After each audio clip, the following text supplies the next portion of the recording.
William Morrow and HarperAudio present Will Trent Books 5 through 7, a Karin Slaughter thriller collection featuring Fallen, Criminal, and Unseen, written by Karin Slaughter and performed by Kathleen Early.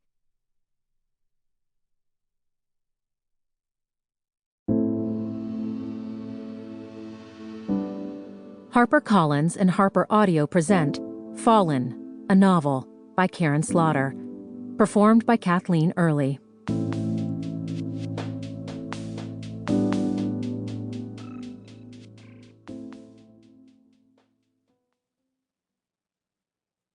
Introduction. I was delighted to be asked to write introductions for the first 4 Will Trent novels. While many of my characters are created organically in response to a story or theme I'm trying to explore, I wrote Will with very deliberate intentions, from his first introduction early on in Triptych, to his partnering with Faith Mitchell in Fractured, to being pulled into Sarah Linton's orbit in Genesis and deeper still in Broken. Every step Will took, every thought he had was part of a plan that was first created inside the Grant County world. Unlike Sarah or Jeffrey or even my standalone characters, Will was not created for a story. Will was the story. It's difficult to talk about the origins of Will Trent without revealing some massive spoilers about the Grant County series, if not actual plot points, then character arcs. So, reader, consider this a warning that I'm going to have an open and honest conversation about why I decided to stop writing about Grant County and why I created Will Trent.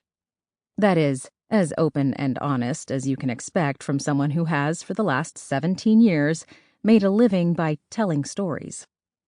When I created Sarah, Jeffrey, and Lena in Grant County, I was fulfilling the old writer's edict that you should write what you know. I grew up in a small town, and from an early age, I understood intrinsically how small towns operated. In fact, small towns are universal whether they're in South Georgia or the south of France or South Friesland. There's always the same cast of characters, the rich families, the poor folk, the trashy people, the loose women, the hypocrites, and the criminals. To have something shockingly bad happen, like a murder or a serial rapist or a pedophile stalking children in a seemingly normal, everyday setting, was part of my overall goal to hold a mirror up to not just small-town society, but society as a whole. Crimes feel more real, more personal, and more violent when they happen in small towns. While I enjoyed writing about something I knew, small towns, I think a writer's purpose should also be to write about what they want to know. And I want to know why and how violence changes victims, families, investigators, and communities. I suppose this curiosity came from growing up in Georgia during a particularly violent time in American life. No more so than in Atlanta, where a serial killer was abducting and murdering children from 1979 until 1981.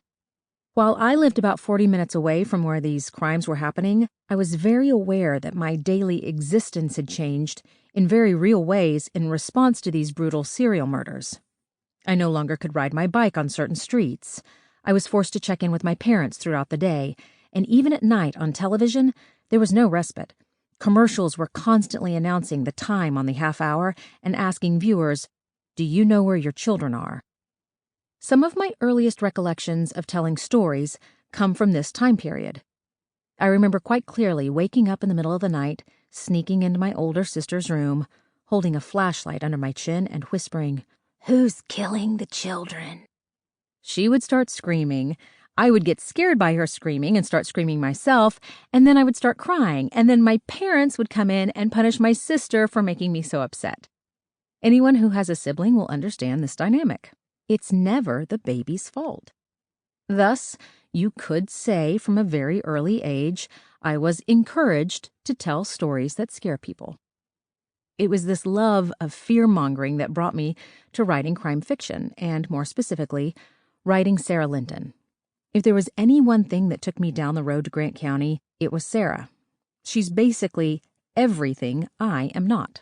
Tall, red-headed, a medical doctor, and a bossy older sister. What we have in common is the desire to understand why people do the horrible things they do. Sarah is in a unique position to study possible answers to this question. As a pediatrician, Sample complete. Ready to continue?